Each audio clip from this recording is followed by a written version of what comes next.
Hi, this is Craig Lane. We're going to be talking about the end of the blood sugar program, and this applies to ending any diet program. Cheers, all. Um, I'm a founder of Health Alchemy, HealthAlchemy. That's our website, www.healthalchemy.com. Look for our new website, holistology.net. That will be a service we're offering as patient advocacy in hospitals and um, offering doctors and health professionals consultations for the big picture. So I would sit in a team with the gastroenterologist, the attending physician, oncologist, whoever these specialists were, and I would help everyone see the big picture. And that's a true use of a holistologist. So today we're going to be talking about the end of the blood sugar program, how it went for you, and what to look for moving forward. Because it's important to end something with good closure. It's one of my pet peeves is good closure. So this will be part one, and we'll go through about 16 slides. And again, if you are a YouTube subscriber and you like what you see here, you will not have access to the PowerPoint unless you pay for a program. And these blood sugar programs are about $149, and we customize them for you. And certainly you're welcome. These videos are put out there for free. You're certainly welcome to watch them. And please call our office sometime. I know we have over 200 subscribers, and I don't hear from many of you. There are a few comments here and there. So on to slide 2. Our agenda. How did we do? Following the theme of the beginning PowerPoint, I'm not going to read through each and every item, but you can see that one of the things that I see with people in their health is we often judge ourselves way too unfairly and too harshly. So if we felt like we didn't do so well in the program, then we might want to look at that inner judge and what did change. Find maybe one thing and use the SMART acronym. SMART is a way to do goal setting, and then you can see if you met your goal. S for me either means simple or specific, or simple and specific goal. M means measurable, A means attainable, R means realistic, and T means time bound. So if we set a goal for ourselves, it should be measurable and it should have a time constraint. In other words, if I'm going to say I'm going to stop drinking coffee, then I'm going to say I'm not going to drink any coffee for a month. Then it's specific, measurable, may not be attainable and realistic for some people, but it is time bound. So it's important that we do that when we set goals. So did anything stay the same for you? And if it did, make note of that. And then what changed for you? We definitely like to have an evaluation. We're going to be talking about the importance of good blood sugar, which is your fuel that generates energy in the body. And then we'll set some new goals with the SMART acronym and consistency and where to go from here. Slide 3. Did any of these symptoms get better? And again, it's good to go into these with measurable, like if you're peeing a lot, how much were you peeing per night? How much were you peeing during the day? If you got excessive thirst, start measuring your water intake. If you had poor elimination of bowel movements, then and then they changed, then were you having 1 BM a day and it increased to 2? Decreased immunity. There's all kinds of easy ways to track this stuff, and an easy way for decreased immunity is look at your white blood cell count on your blood work. And if the white blood cell count goes up from a low to a normal range, then you've obviously got evidence.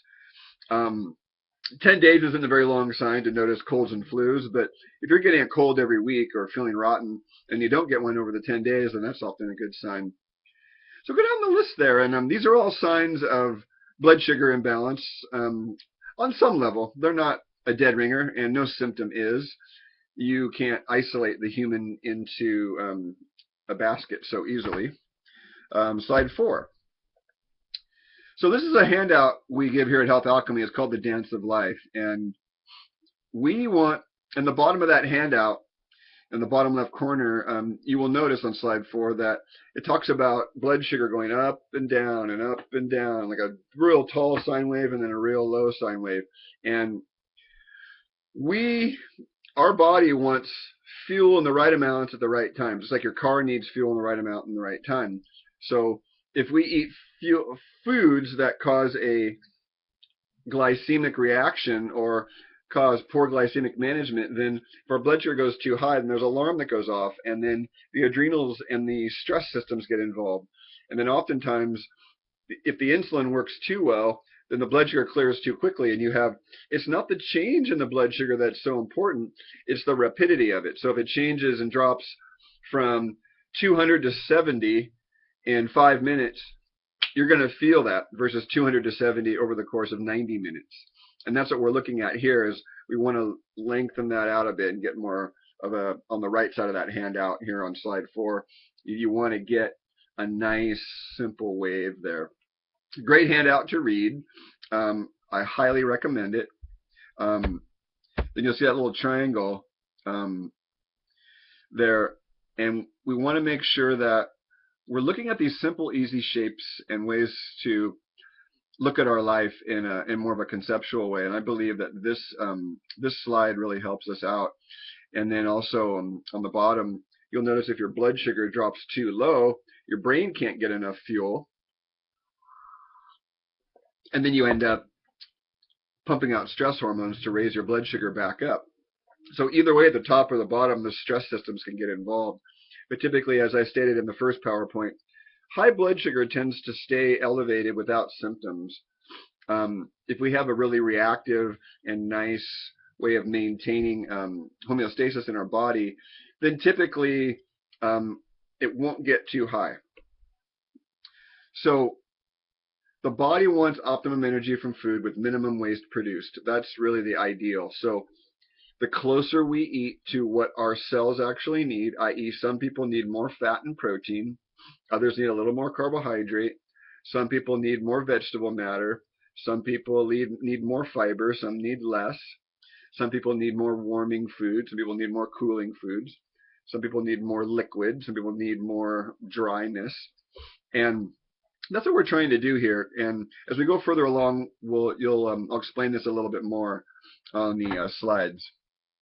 Slide 5. Did any of these blood sugar signs change? So you want to look at the left-hand column there, and that's your attribute.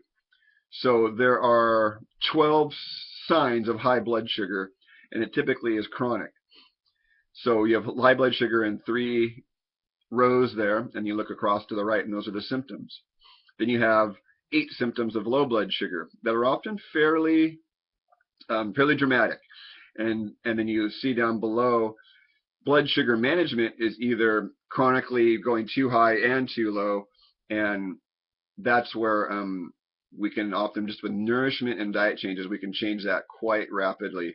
So that's the way this page 5 looks, is look to the left-hand column, that's your attribute, then look to the right, and those are the symptoms that are often associated with that particular attribute, whether it's high or low blood sugar or poor blood sugar management, i.e. changing too quickly or staying too high too much or staying too low too much.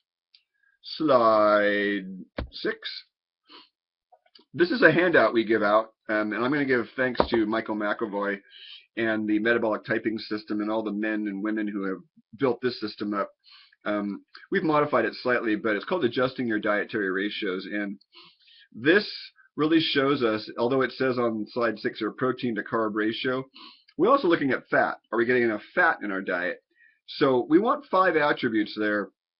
And basically is an hour after a meal, we shouldn't feel hungry. We should feel full and satisfied. We should not have cravings. We should not desire more food. And the poor sign would be you feel full, but you're still hungry. That's not a good sign.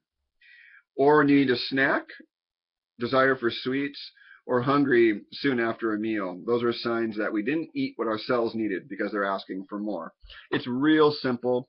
And like I said to all my clients, we're here to give you an experience you can't deny. Once you have that experience, you don't need someone harping on you anymore. So go and see for yourself, as many of my teachers once said. Slide 7. Our energy levels should be restored after eating, and they should last.